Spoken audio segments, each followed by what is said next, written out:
¿Sabías que muchos efectos de sonido en el cine se hacen de manera artesanal? Los Foley Artists,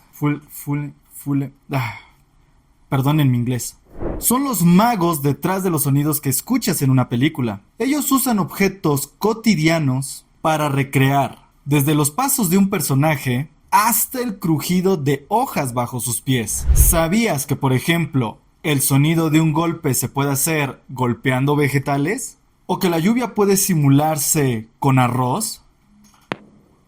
Cada sonido es cuidadosamente recreado para que coincida con lo que ves en pantalla. Sígueme para más curiosidades así.